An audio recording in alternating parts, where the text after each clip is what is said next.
she emptied the venom onto the rocks, Loki's body convulsed, his scream raw and unrestrained.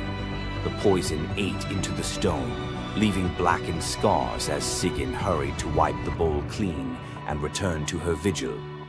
For time beyond reckoning, Sigyn remained.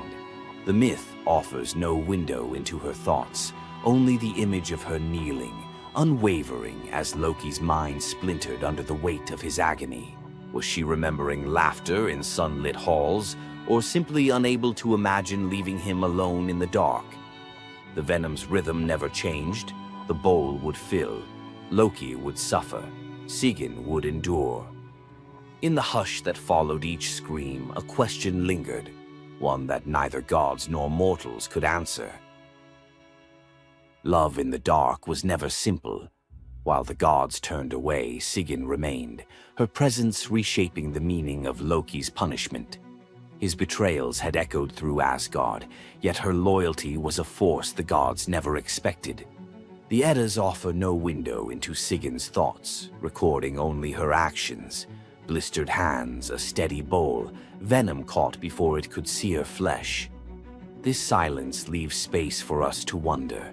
Was it love that held her there, or a deeper sense of duty, something older and more enduring than the gods' own laws? Loki, once the master of deception, now depended on the mercy of the one he had so often left in the shadows. When the bowl overflowed and Sigyn turned away, each drip crept like fire through him, twisting his features in agony.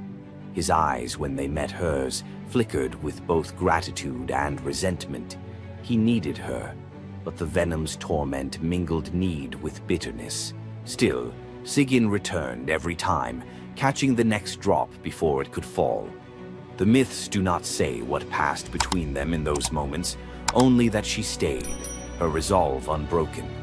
Scholars often call Sigyn the embodiment of loyalty, the ultimate symbol of spousal devotion. Yet, her sacrifice was more than an act of love. It was a quiet rebellion. By kneeling in the cavern, she defied the gods' vision of justice. Odin had crafted Loki's punishment to be absolute, to break him alone in the dark. Sigyn's refusal to abandon her husband became a shield, her presence a silent protest that denied the gods complete victory. The Eddas never assign her a motive, leaving modern readers to fill the silence with their own questions and interpretations. Was her endurance an act of compassion, or a challenge to the order imposed by the gods?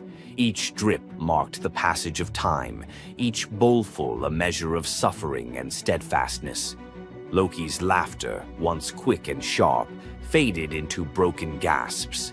His words, sometimes curses, sometimes pleas, found no purchase. Sigyn's hands grew raw and ruined, but she did not falter. The cycle of pain and mercy continued, unbroken. In the end, it was not just Loki who endured the gods' punishment. Sigyn's vigil transformed it, turning isolation into a shared ordeal. In the darkness, her silent defiance and unwavering love became part of the myth, a testament to the power of presence, even when the world has turned away.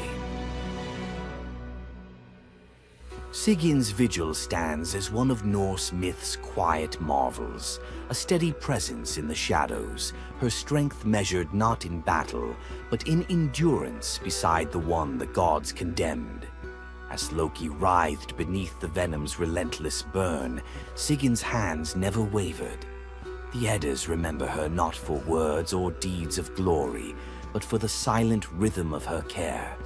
Her story reminds us that sometimes love endures in darkness. Sigyn's vigil continues until the twilight of the gods, Ragnarok, whenever that may come. Would you have stayed? If Sigyn's silent strength moved you, let us know in the comments or share your favorite Norse hero below. Thor, the thunder god, woke up to find his greatest nightmare had come true. Mjolnir, his mighty hammer that could level mountains and control lightning itself, was gone. Without it, the thunder god was powerless, vulnerable, and mocked. The weapon that defined his very identity as protector of Asgard had vanished without a trace. But what happened next would humiliate him more than any defeat in battle. To get his hammer back, Thor would have to do something that went against every fiber of his warrior identity. You won't believe the disguise he ends up in. It all began on what should have been an ordinary morning in Asgard. Picture Thor reaching for the leather grip that had been at his side for countless centuries, his fingers closing around nothing but empty air. The spot where Mjolnir should rest felt cold and wrong, like a missing tooth that your tongue keeps finding. Thor's morning routine, as predictable as sunrise over Asgard's golden halls, shattered in that single moment of realization. The hammer forged by dwarven masters, the weapon that could summon lightning and level mountains, had vanished without so much as a whisper of sound. The initial shock hit Thor like a physical blow. His hand remained suspended in space, still reaching for what wasn't there. Then panic crept in, cold and relentless. He let out a blood-curdling roar of sheer rage, the whole palace trembling. Without Mjolnir, he was powerless, vulnerable, and mocked, stripped of the weapon that made him Asgard's primary defender. The enemies that prowled the borders of the Nine Realms knew about his mighty hammer. They counted on Thor's strength to keep them at bay. Now that strength was gone. Word spread through Asgard's halls faster than wildfire. The other gods gathered in emergency council, their faces grave as they grasped the full scope of the crisis. Odin's ravens had brought no news. The watchmen at the gates had seen nothing. Mjolnir had simply disappeared, as if it had never existed at all. The assembled gods understood what Thor's loss meant for their realm. Asgard stood vulnerable, its greatest protector reduced to a shadow of his former self. Loki stepped forward through the crowd of worried gods, his familiar, cunning smile playing at the corners of his mouth. He offered to investigate the theft using his shape-shifting abilities, volunteering to venture where other gods could not go undetected. The council accepted his proposal immediately, desperate for any lead in their search. Thor watched his brother prepare for the mission, knowing that Loki's success or failure would determine his own fate. Loki first borrowed Freya's magic feathered coat, allowing him to fly in falcon form to Jotunheim without raising alarms. Each dead end pushed Thor deeper into desperation. He imagined facing his enemies defenseless, their laughter echoing as they realized the thunder god carried no thunder. The trail finally led to the most dangerous territory of all, Jotunheim, the realm of the giants. Loki strode into the council chamber with the confident gait of someone who had solved a mystery, but his expression carried an ominous weight. The giant Thrym, lord of the frost giants, had openly boasted about his theft from his massive throne of ice and stone. He had buried Mjolnir 8 leagues beneath the frozen earth of his realm, thrice deeper than any giant's hall, he claimed, placing it where even Thor's strength would be useless. Thrym had what he thought was a simple demand for the Norse gods. He wanted the beautiful goddess Freya as his bride in exchange for the hammer's return. The giant had fixated on her legendary beauty and grace, convinced that possessing both Mjolnir and the goddess of love would make him the most powerful being in all the 9 realms. His arrogance knew no bounds as he described his elaborate wedding plans to Loki, speaking of golden halls and feasts that would last for weeks. Thrym believed the gods had no choice but to accept his terms. When Loki spoke to the council about Thrym's demand, the council fell silent. Freya's reaction shattered the tense quiet that followed Loki's report, causing her rage to break the Brysinger necklace, its gems scattering across the floor in glittering fragments. She declared she would rather throw herself into the deepest ocean than marry the frost giant who dared make such a demand. The gods found themselves trapped in an impossible situation. They could sacrifice one of their most beloved goddesses to a giant's lust, or they could leave Thor permanently weakened and Asgard vulnerable to every enemy that prowled the borders. The council erupted in frantic debate. Some suggested launching a full assault on Jotunheim, but Thrym's fortress was impregnable and his army vast. Others proposed trickery or negotiation, but every path led to either devastating war or humiliating surrender. Heimdall, the far-seeing guardian who watched over the Rainbow Bridge, had remained silent throughout the heated discussions. When he finally spoke, his words stopped every conversation in the hall. His suggestion was so outrageous, so completely unthinkable, that even Loki's jaw dropped open in shock. The gods stared at Heimdall as if he had lost his mind, but they were out of other options. What he proposed, however, would challenge everything Thor stood for as a warrior. Heimdall's words hung in the air like a challenge to the very foundations of Norse honor. The far-seeing god had suggested that Thor disguise himself as a bride and infiltrate Thrym's wedding feast to recover Mjolnir. He spoke with calm authority, tie housewife's keys about his waist, and pin bridal jewels upon his breast. The idea was so fundamentally opposed to Norse concepts of masculine honor that Thor's initial response shook the very walls of Asgard. He declared the plan preposterous and swore he would never hear the end of it if word spread that the Thunder God had dressed as a woman. The assembled gods watched in tense silence as their mightiest protector wrestled with a challenge that could not be solved through brute force or lightning strikes. They had already considered launching a full assault on Jotunheim, but Thrym's fortress was impregnable and his army vast. No other choice remained. Thor paced the hall like a caged wolf, his massive fists clenched as he grappled with the impossible choice between his warrior's pride and his duty to protect Asgard. Every instinct in his body rebelled against the idea of abandoning his identity as a fearsome warrior to play the role of a delicate bride. Loki stepped forward with barely contained excitement, volunteering to accompany Thor as his maidservant. The trickster god's eagerness to participate in this elaborate deception revealed his true nature. While Thor struggled with the concept, Loki was already plotting the specifics of costumes, mannerisms, and the lies they would need to maintain throughout their dangerous mission. The transformation began with layers of bridal linen draped over Thor's massive frame. Servants brought forth delicate jewelry, housewife's keys that symbolized domestic authority, and a dainty hood for his head. Finally came the precious necklace of Brisingr. Each item added to the disguise felt like another blow to Thor's warrior identity. When he finally looked at his reflection, the god of thunder saw an unconvincing bride staring back at him. Thor finally accepted the plan because no alternative existed. The unlikely pair prepared to set off for enemy territory, where their deception would face its ultimate test among giants, eager to celebrate their lord's triumph. The great hall of Thrym's fortress buzzed with excitement as giants gathered to witness their lord's marriage to the most beautiful goddess in all the 9 realms. Thor sat at the high table in his bridal disguise, surrounded by massive frost giants who raised their drinking horns in celebration. The feast spread before them displayed the giants' wealth and power.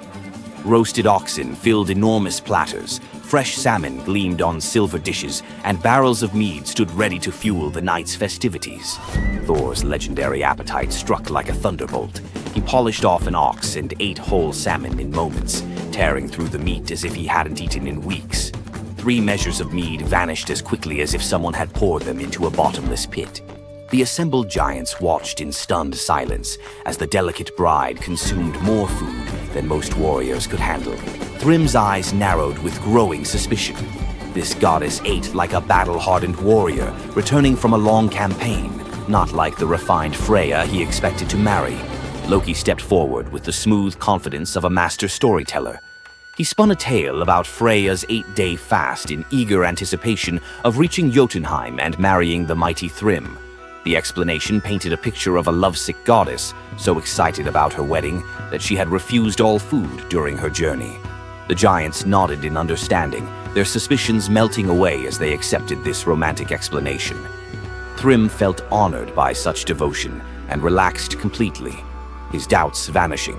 Beneath his bridal veil, Thor's rage simmered like molten metal ready to explode. Every moment at the feast brought new challenges as he struggled to maintain feminine mannerisms while surrounded by his enemies. His massive hands shook with barely controlled fury as he watched the giants celebrate what they believed was their victory over Asgard. The critical moment finally arrived. Thrym commanded his servants to bring Mjolnir forth, the very moment Thor had trained his eyes on since dawn. The servants placed the legendary weapon before the disguised bride as part of the traditional ceremony. Thor's fingers closed around Mjolnir's familiar handle, and lightning immediately crackled through the hall. He ripped away his bridal veil and roared his true identity to the shocked giants. Thrym's eyes widened in terror as he realized the bride he had been celebrating was actually the god of thunder himself. Thor swung Mjolnir, killing Thrym instantly after crushing his skull with Mjolnir, then turned on the assembled giants, and even the pleading giantess met Mjolnir's crack before the hall fell silent. The theft that had begun with arrogance ended in complete destruction. This tale reveals how even the mightiest heroes must sometimes sacrifice their pride to protect what matters most. Back in Asgard, the Aesir never spoke of the bearded bride again, though a few still hide a smirk when Thor raises Mjolnir. And we end this story with a very valuable lesson. Never steal Thor's hammer. And if you're going to, don't make him dress like a woman.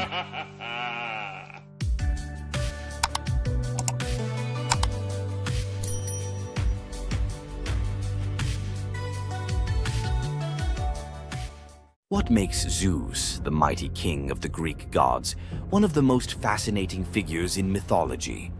Is it his unparalleled power over the skies, his cunning strategies, or the sheer drama of his endless affairs?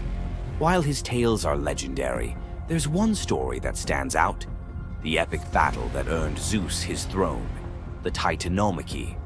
This isn't just a story of a god's rise to power, it's a tale of rebellion, alliances, betrayal, and the ultimate struggle between two generations of divine beings. Stay with us as we dive into the myth of the Titanomachy, Zeus's role in overthrowing the Titans, and the secrets that shaped his reign. Before Zeus became the king of the gods, his father, Cronus, ruled the cosmos. Cronus was the youngest of the Titans, a race of primordial deities born of Uranus, the sky, and Gaia, the earth. The Titans were immensely powerful, but also deeply flawed. Cronus had gained power by overthrowing his own father, Uranus, in a brutal act of betrayal. But just as Cronus had betrayed his father, a prophecy loomed over him, warning that one of his own children would overthrow him. To prevent this, Cronus took a horrifying precaution. He swallowed each of his children as they were born, imprisoning them in his stomach for eternity. But Gaia, the ever-watchful mother of the gods, wasn't about to let this happen again. When Rhea, Cronus's wife, gave birth to Zeus, Gaia devised a plan. Rhea tricked Cronus by handing him a stone wrapped in swaddling clothes, which he swallowed, believing it was his newborn son. Meanwhile, Zeus was spirited away to a hidden cave on the island of Crete, where he was raised in secret. Zeus grew up under the care of nymphs and a goat named Amalthea, who nourished him with her milk. As he matured, Zeus learned of his father's tyranny and vowed to free his siblings and challenge Cronus's rule. Zeus couldn't take on Cronus and the Titans alone. He needed allies. His first move was to rescue his siblings trapped inside Cronus. With the help of the goddess Metis, Zeus tricked Cronus into drinking a potion that caused him to vomit up his children: Hestia, Demeter, Hera, Hades, and Poseidon, fully grown and ready for battle. Now united, the 6 Olympian siblings declared war on Cronus and the Titans. But the Titans were powerful, and the war, known as the Titanomachy, would rage for 10 years with no clear victor. Realizing they needed an advantage, Zeus turned to the most unlikely of allies, the Hecatonchires and the Cyclopes. These were monstrous children of Gaia and Uranus, imprisoned in Tartarus by Cronus out of fear of their immense power. The Hecatonchires had 100 hands and unparalleled strength, while the Cyclopes were master craftsmen. Zeus descended into Tartarus, defeated its terrifying guardians, and freed these imprisoned beings. In gratitude, the Cyclopes forged weapons for Zeus and his brothers. Zeus received the thunderbolt, Poseidon the trident, and Hades a helmet of invisibility.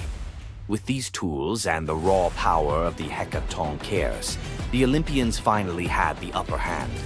The final clash of the Titanomachy was a cosmic spectacle.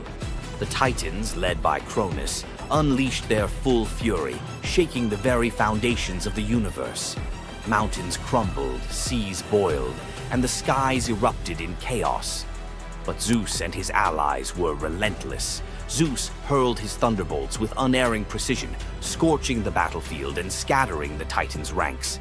Poseidon unleashed massive earthquakes, and Hades used his helmet of invisibility to sow confusion among their enemies. The Hecatoncheires proved invaluable, hurling massive boulders with their 100 hands, overwhelming the Titans. One by one, the Titans fell, their immense power no match for the combined might of the Olympians and their allies. Cronus was the last to fall. Zeus struck him down with a thunderbolt so powerful that it split the skies. With Cronus's defeat, the Titanomachy was over. With the Titans defeated, Zeus and his siblings faced a choice: what to do with their vanquished foes. In a move both strategic and ruthless, Zeus imprisoned the Titans in Tartarus, deep within the underworld, where they would remain for eternity under the watchful eye of the Hecatoncheires. Zeus then divided the cosmos with his brothers. He claimed the skies as his domain, Poseidon took the seas, and Hades ruled the underworld. Together, they established the rule of the Olympians, with Zeus as their undisputed king. But the Titanomachy left scars. Gaia, enraged by the imprisonment of her Titan children, gave birth to new monstrous beings to challenge Zeus's reign. Among them was Typhon, a creature so fearsome that even the gods trembled before him. Typhon's battle with Zeus is another story for another day, but it serves as a reminder that power in the ancient world was never secure. Zeus's rise to power marked the beginning of a new era, but his reign was anything but peaceful. While he was the king of the gods, his rule was marked by constant challenges, from rebellious mortals to jealous deities, and his own unquenchable desire for love and control.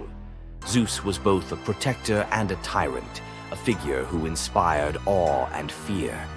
His thunderbolts were a symbol of justice, but they were also a tool of destruction. He fathered countless children, both mortal and divine, and his many affairs often sparked conflict among the gods. Yet, despite his flaws, Zeus's rule brought stability to a chaotic world. Under his reign, the gods established order, overseeing the realms of humans and maintaining the delicate balance between earth, sea, and sky.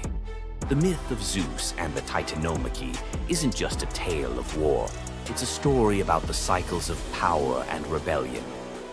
Just as Zeus overthrew Cronus, who had overthrown Uranus, Greek myths suggest that even the mightiest rulers are vulnerable to the forces of change. Zeus's story reminds us that leadership comes with its own set of challenges. It's not just about gaining power, it's about maintaining it, often at great cost. Zeus's rise to power is one of the most thrilling tales in mythology, filled with battles, alliances, and sacrifices. But what do you think? Was Zeus a just ruler, or was he simply another tyrant destined to fall like the Titans before him? Let us know your thoughts in the comments below. Don't forget to like this video if you enjoyed this dive into Greek mythology, share it with fellow myth lovers, and subscribe to our channel for more epic tales from the ancient world. Until next time, remember, the gods may rule from above, but their stories remind us of the struggles we all face below. You thought fairy tales were magical. Think again. The real origins of these classic tales are disturbing, gruesome, and filled with horror. Many of these stories have been sanitized for modern audiences, but their original versions were filled with betrayal, curses, and brutal consequences. From Pinocchio's horrifying fate to the true story of Bluebeard, let's dive into the darker side of fairy tales that history tried to erase. Fairy tales weren't always about happily ever after. Many of them were cautionary tales, warning of real dangers, human cruelty, and supernatural horrors. 1. The original Pinocchio, a gruesome fate. Before Disney made him a lovable puppet, Carlo Collodi's original Pinocchio was a terrifying little troublemaker. Instead of learning his lesson, he was hanged from a tree by a group of bandits, left to suffocate as a punishment for his misdeeds. 2. Bluebeard, The Serial Killer's Tale. Bluebeard was not a misunderstood nobleman. He was a full-blown serial killer. In Charles Perrault's version, Bluebeard marries multiple women and forbids them from entering one locked room. When his latest wife disobeys, she discovers the corpses of his past wives hanging from hooks. He nearly kills her too, but she's saved at the last second by her brothers. Some believe this gruesome tale was inspired by real-life figures like Gilles de Rais, a nobleman convicted of horrific crimes. 3. The Pied Piper, a tale of mass disappearance. The Pied Piper of Hamelin was not just about a man who played music to lead away rats. He also took the children. In some versions, the town refuses to pay him for his services, so he takes revenge by luring all of their children into a cave, where they are never seen again. Historians believe this could be based on a real event, where an entire group of children from Hamelin mysteriously vanished in the Middle Ages. 4. Rumpelstiltskin, a vengeful trickster. In the original versions of Rumpelstiltskin, when the young queen guesses his name, he doesn't just leave. He flies into a rage so intense that he tears himself in half. In some versions, he stomps on the ground in fury, falling into a pit and disappearing forever. His obsession with taking the queen's child has led some to believe he wasn't just a trickster, but something far darker. 5. The Robber Bridegroom, a wedding night nightmare. This lesser-known grim tale tells the story of a young woman forced to marry a wealthy man. Suspicious of her husband-to-be, she follows him to his home, only to discover that he and his band of robbers murder and eat women. She watches in horror as they butcher a young girl, cutting her into pieces. Luckily, she escapes and exposes them, leading to their execution. 6. The Juniper Tree, a tale of cannibalism and revenge. One of the most horrifying grim fairy tales, The Juniper Tree tells of a stepmother who decapitates her stepson, cooks his body, and feeds it to his unsuspecting father. The boy's sister buries his bones under a juniper tree, and from the tree the boy returns as a vengeful spirit, transforming into a bird and dropping a millstone on his stepmother, crushing her to death. 7. The Girl Without Hands, a story of betrayal and survival. In this disturbing fairy tale, a poor man accidentally sells his daughter to the devil in exchange for wealth. When she resists the devil's temptations, her own father chops off her hands to fulfill the bargain. Eventually, she escapes, gains magical silver hands, and finds a happier fate, but not before enduring unimaginable suffering. Why were these stories so disturbing? Fairy tales weren't just for children. They were warnings, morality lessons, and sometimes outright horror stories meant to instill fear and obedience. Over time, many of them were altered, softened, or rewritten to make them more acceptable. Which of these dark fairy tales shocked you the most? Want to uncover more forgotten stories and chilling legends? Subscribe now and dive into the forgotten history of fairy tales. What would you do if you gave up everything for love, only to be betrayed by the one you trusted most? In the Greek myth of Medea, love led to ultimate revenge, and the consequences were deadly. Let's dive into this tragic tale.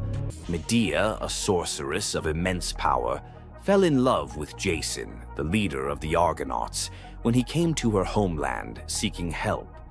Medea, who was deeply in love with him, used her magic to aid him in his quest for the Golden Fleece. She betrayed her own family, murdered her brother, and helped Jason achieve his goal, all out of love for him. Once Jason had the fleece, Medea fled with him to Greece, where they started a life together. But as time went on, Jason's love for Medea faded. He decided to marry Glauce, the daughter of Creon, the king of Corinth, in an effort to secure a more powerful position. Medea, heartbroken and furious at the betrayal, decided to exact her revenge. She used her powers to craft a poison so deadly that it would burn Glauce alive when she put on a beautiful dress that Medea had sent her as a gift. But Medea didn't stop there. In her grief and rage, she murdered her own children, Jason's children, to ensure he would suffer the most for his betrayal. The pain of losing everything she loved was unbearable, and Medea, having left nothing behind but destruction, fled to Athens, leaving Jason to wallow in his sorrow and regret.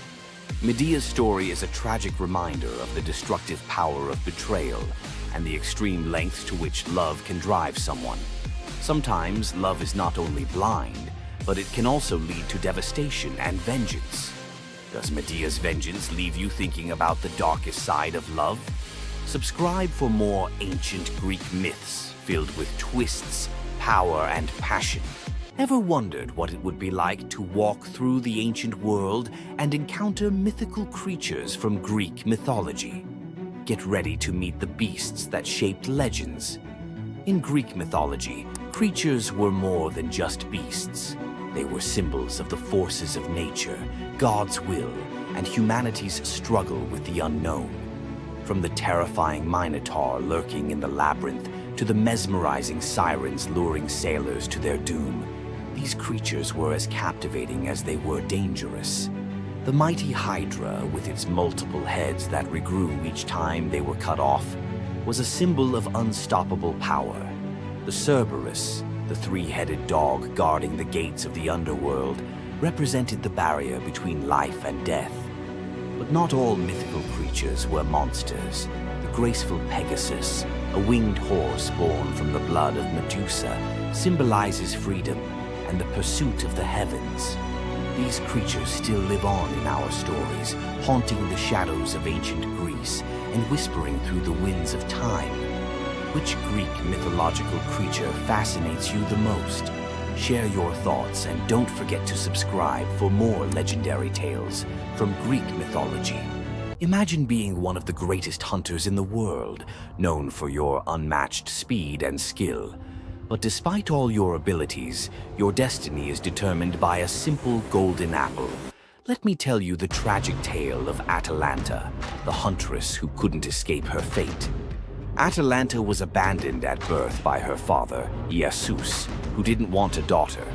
Left to die in the wilderness, she was raised by a she-bear, learning to hunt and survive. As she grew, Atalanta became a legendary warrior, her skills in hunting unmatched. But no matter how great she became, she could never escape one thing: her prophecy. A prophecy foretold that Atalanta would only marry a man who could outrun her in a race. As the years went by, many suitors came, eager to win her hand. But Atalanta, fiercely independent, defeated them all. Her speed was unbeatable, and no man could match her skill. Then came Meleager, a brave hero who had heard of Atalanta's strength and beauty. Unlike the others, he didn't boast about his abilities. Instead, he came prepared with a plan. Meleager, knowing Atalanta's curse, asked the goddess Aphrodite for help. She granted him 3 golden apples, which he used to distract Atalanta during their race. As Atalanta raced ahead, confident of her victory, Meleager tossed the apples one by one in her path. The golden apples were so beautiful, they distracted Atalanta just enough to slow her down. In the end, Meleager won the race, and Atalanta was forced to marry him, despite her reluctance to give up her independence. But the story doesn't end in happiness. Atalanta and Meleager's marriage was plagued with regret. Atalanta, still driven by her need for freedom, felt trapped by the very love she couldn't escape. And in the end, Meleager, whose destiny was also marked by the gods, tragically died before she could ever truly be free. Atalanta's story is a tale of love, fate, and the clash between personal destiny and desire. Despite her unmatched strength and independence, her fate was sealed by love, and her story remains a tragic reminder of how even the most powerful can be brought down by what they cannot control. If Atalanta's bittersweet story of fate and love left you in awe, subscribe for more untold Greek myths and the heroes who shaped the ancient world.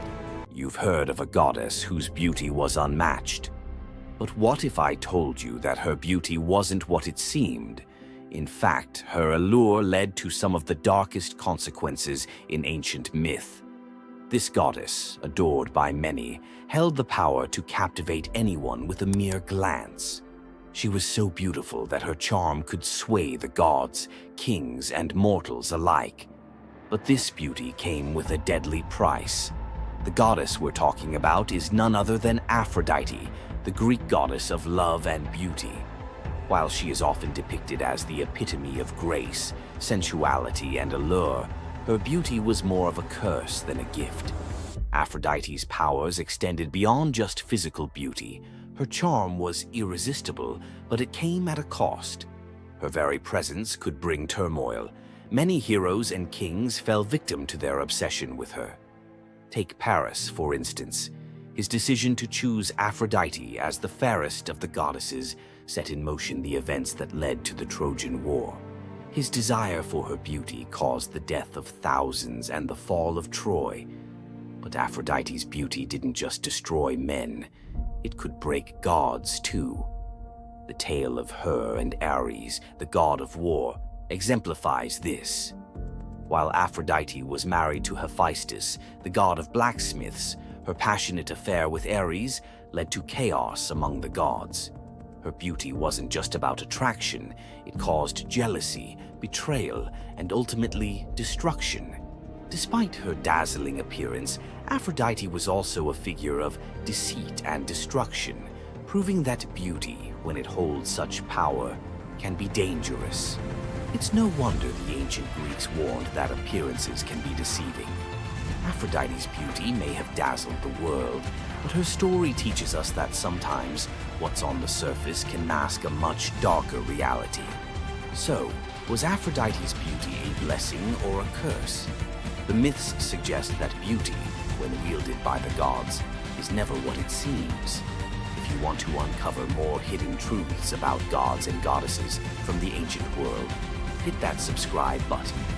There's so much more to explore in these captivating stories of the past. Imagine having a wish so powerful that everything you touch turns to gold. Sounds like a dream, right? But for King Midas, this dream turned into a nightmare. Let's dive into his tragic story. Once upon a time, King Midas ruled over a prosperous kingdom known for his wealth and opulence. But Midas wasn't just content with riches. He wanted more. He wished for the ability to turn anything he touched into gold. One day, the god Dionysus appeared before him and, impressed by Midas's devotion, granted him the wish. At first, Midas was overjoyed. Everything he touched, his food, his treasures, his furniture, transformed into gold. His wealth grew beyond imagination, and his joy knew no bounds. But soon, Midas realized the curse of his wish. He touched a rose, gold. He touched his food, gold. Desperate for a meal, he tried to drink water, gold. In horror, Midas realized that even his daughter, whom he loved dearly, turned into a lifeless golden statue when he touched her. Furious with the consequences of his greed, Midas begged Dionysus for mercy. The god, seeing the king's suffering, told him to wash in the river Pactolus. And in that moment, Midas's golden touch was taken away. The river's waters, now imbued with Midas's curse, carried gold downstream, forever tainting the land. King Midas's story is a reminder that greed often blinds us to the consequences of our desires. His once prized gift became his greatest curse, teaching us that not all treasures are worth the price. If King Midas's tale of power and greed left you thinking, make sure to subscribe for more epic Greek myths and their timeless lessons. Stay tuned for more stories of fate, love, and the gods' wrath. Imagine a woman so terrifying that a single glance from her could turn anyone into stone. Medusa, a name that echoes through history as a monster, a villain, and a symbol of pure horror. But what if everything you thought you knew about her was wrong? Medusa wasn't always a monster. Her story is one of betrayal, injustice, and a curse she never deserved. She wasn't born a villain. She was made into one by the gods themselves. But even as a victim, she found a way to turn her tragedy into power. Today, we'll unravel the myth of Medusa and discover the deeper truth behind her story. From her tragic origins to her transformation into a feared Gorgon, to her epic confrontation with Perseus. This is the tale of Medusa like you've never heard it before. Long before the snakes, before the curse, Medusa was a mortal woman of extraordinary beauty. She wasn't born a monster. She was born human, the daughter of the sea gods, Phorcys and Ceto. While her sisters, Stheno and Euryale, were immortal Gorgons, Medusa stood apart as the only mortal among them. But it wasn't her mortality that set her apart. It was her beauty. Medusa's golden hair, radiant complexion, and striking eyes captured the attention of everyone, even the gods. She served as a priestess in the temple of Athena, goddess of wisdom and war, vowing to remain pure and devoted to the goddess. This is where her life took a tragic turn. According to the myth, Poseidon, the god of the sea, became infatuated with Medusa. Overcome by desire, he pursued her relentlessly, and one fateful day he cornered her in Athena's temple. Medusa, defenseless, could not escape his wrath. But instead of protecting her, Athena turned her fury against Medusa. The goddess, enraged by the desecration of her temple, cursed Medusa for what had happened, punishing the victim instead of the perpetrator. Athena's curse transformed Medusa into a Gorgon, a being so hideous that no one could bear to look at her. Her golden hair turned into a nest of venomous snakes, and her eyes became so powerful that a single glance could turn living creatures to stone. This moment defined Medusa's new existence. Once revered for her beauty, she was now feared and hunted as a monster. But beneath the horror of her transformation lay a deeper question. Was Medusa truly cursed, or had she been given a weapon to defend herself in a world that had betrayed her? Medusa fled from civilization, retreating to a remote island where she lived in solitude. Here she came to terms with her new form and the terror it inspired. The snakes in her hair hissed constantly, and her reflection, once a source of pride, was now a weapon she couldn't dare to look at. But the world wouldn't let her rest. Tales of the monster of the island spread across Greece, and soon warriors came seeking glory by trying to slay her. None succeeded. Each challenger who entered her domain fell victim to her petrifying gaze, their bodies forever frozen in stone. Medusa's life became one of survival, fending off those who sought to destroy her while grappling with the isolation of her curse. She was trapped in a cycle of violence she didn't choose, but couldn't escape. As the years passed, Medusa's story became twisted. In the eyes of mortals, she was no longer the victim of a cruel curse, but a monster to be feared. The tragic young woman was lost to legend, replaced by the image of a terrifying villain. Enter Perseus, a young demigod with a destiny to fulfill. Tasked with bringing back Medusa's head as proof of his strength, Perseus embarked on a perilous journey to find her. But unlike the warriors before him, Perseus wasn't relying solely on his skill. He had the favor of the gods. Athena and Hermes provided Perseus with gifts to help him on his quest. Winged sandals to fly, a reflective shield to avoid Medusa's gaze, and a sword sharp enough to cut through anything.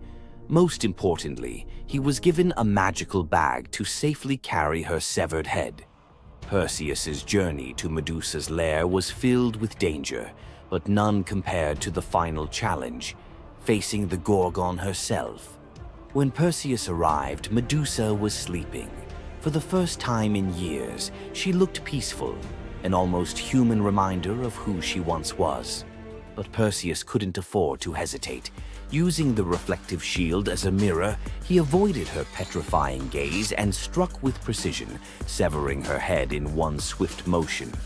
The blood that spilled from Medusa's neck gave birth to two incredible beings, Pegasus, the winged horse, and Chryser, a golden giant. Even in death, Medusa's body produced miracles, a testament to the power she had carried within her. Perseus carried Medusa's severed head back to Greece, where it became both a trophy and a weapon.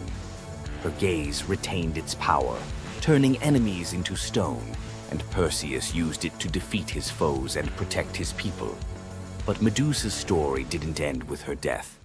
Over time, her image transformed from that of a monster to a symbol of strength and defiance.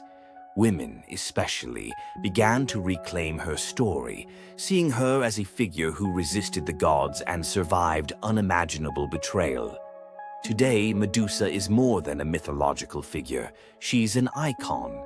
Her face appears in art, literature, and even modern movements that challenge systems of power and oppression. But the question remains, was Medusa truly a monster, or was she a victim of a world that feared her power? Medusa's story is a reminder that myths are more than just tales of gods and heroes. They're reflections of human nature, of the injustices and triumphs we still see today. So, what do you think? Was Medusa a villain, or was she a misunderstood symbol of resilience? Leave your thoughts in the comments. Give this video a like if you found her story as fascinating as we did. And don't forget to subscribe to the channel for more deep dives into the myths and legends that continue to shape our world. Until next time, keep questioning, keep exploring, and keep looking beyond the surface. We all know Zeus, king of the gods, whose power seems absolute. But there's an ancient force even he won't cross. This is the story of how Zeus was humbled by the goddess of night herself, Nyx. Long before Zeus, there were primordial gods who were the universe's core forces. The most powerful was Nyx. Born from chaos, she is the night. Her domain is the inescapable shadow that falls over the world, and her children are forces like Hypnos, god of sleep, and Thanatos, god of death. Our story starts during the Trojan War. A furious Hera wanted to help the Greeks against Zeus's orders. To do it, she needed Zeus asleep. She went to Nyx's son, Hypnos, with an irresistible offer: put the king of the gods into a deep slumber. Hypnos was terrified. He'd helped Hera once before, and when Zeus woke up, his rage was legendary. He hunted Hypnos, ready to hurl him into the sea. The desperate god of sleep fled to his mother, Nyx. When Zeus arrived, he stopped dead. Unwilling to offend the ancient knight, he retreated. Despite the memory, Hera's new offer was too good to pass up. Hypnos put Zeus to sleep, and Hera got her wish. But this story from Homer's Iliad isn't about the trick. It reveals Zeus's deep, reverent fear of offending night. Nyx's power isn't about force. It's her very essence, a cosmic order he dared not challenge. The clash between Zeus and Nyx wasn't a battle of thunder and shadow, but of authority versus primordial power. Nyx's presence alone was enough to remind Zeus that even he has limits. The brilliant order of the day must always give way to the profound mystery of the night. If you enjoyed this trip into mythology's shadows, like this video and subscribe for more. Comment below on which primordial deity you want to see next. Centaurs, half man, half horse, heroes or savages? Think you know the full story? Wait until you uncover the darker side of these iconic creatures. Watch till the end to discover what ancient myths don't tell you about the centaurs. In Greek mythology, centaurs were seen as both wild and noble beings. They were often depicted as powerful warriors, famous for their strength and skill in battle. But what if the truth behind them was far more sinister than anyone imagined? While some centaurs, like Chiron, were revered for their wisdom and kindness, many others were violent, uncontrollable creatures. These savage centaurs were known for their drunken brawls and uncontrollable rage. The most infamous event? The Battle of the Lapiths and Centaurs, where they fought against the Lapiths during a wedding feast, leading to a massacre of both men and women. Their brutal behavior was more than just a mythological tale. It symbolized the chaos that could occur when civilization collided with the wild, untamed forces of nature. But why did the Greeks depict centaurs this way? Was it a cautionary tale about the dangers of unchecked power and savagery, or a deeper reflection on humanity's struggle between reason and instinct? The darker truth behind the centaur myth might just hold the key to understanding the wild, primal side of ancient Greek culture. Centaurs are more than just mythical beasts. They represent the conflict within us all. If you're fascinated by the hidden truths of ancient myths, don't forget to subscribe for more dark stories from Greek mythology. Every Monday you log on. Every quarter you hit your targets. Every year you get a new set of KPIs, and every time the boulder rolls right back down the mountain. You feel trapped in a cycle of meaningless repetition. You call it the 9-to-5 grind. The ancient Greeks called it Sisyphus. Sisyphus was not a hero. He was a master manipulator, the most cunning king in all of Greece.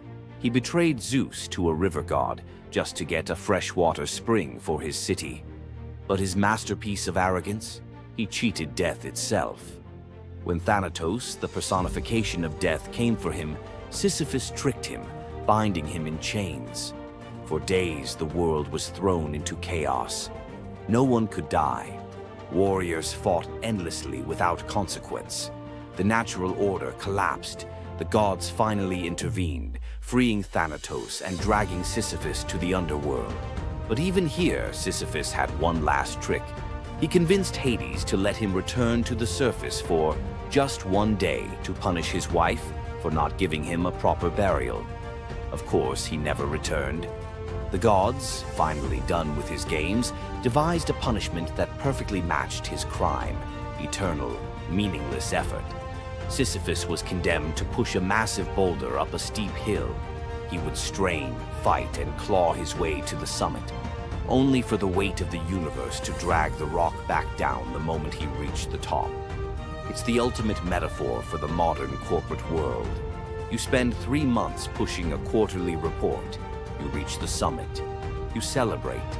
Then the boulder rolls down, and the next quarter begins. The goal is never achieved. The progress is an illusion. You are Sisyphus. But here is the revolutionary twist, the secret that transforms the myth. The philosopher Albert Camus saw Sisyphus not as a victim, but as the absurd hero.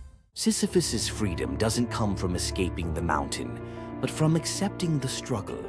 The moment he acknowledges the futility, the moment he finds meaning in the push itself, in the sweat, the effort, the sheer defiance of continuing, he defeats the gods.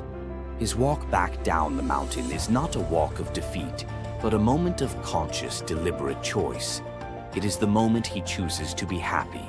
So, the next time your KPI rolls back down the hill, remember Sisyphus. The goal is irrelevant. The only true freedom is finding joy in the effort, not the outcome.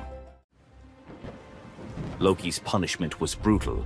Bound deep within a cavern, his body lashed to 3 jagged rocks with the entrails of his own son. Above him, a serpent hung poised, venom dripping relentlessly onto his exposed skin. This scene, drawn from the poetic Edda and the prose Edda, became a symbol of both divine vengeance and suffering that echoed through Norse legend. But the gods never counted on one presence: Sigyn, Loki's faithful wife. Her hands trembled as she knelt beside him, catching each drop of poison before it could sear his flesh. Her quiet devotion became a fragile shield against the god's wrath. Why did she choose loyalty over escape? The answer reveals a truth about love that endures even when the world itself seems lost to darkness. Yet before the cavern, before the venom and the silence, there was a betrayal that shook the heart of Asgard. Baldur was the light of Asgard, cherished by gods and mortals alike. His laughter filled the halls, a warmth that even the golden apples of Idun could not rival. When ominous dreams began to trouble him, his mother Frigg, desperate to protect her son, secured oaths from every creature and object in existence never to harm him. All, that is, except the mistletoe, too slight, too innocent to warrant suspicion. Loki saw opportunity in what others dismissed.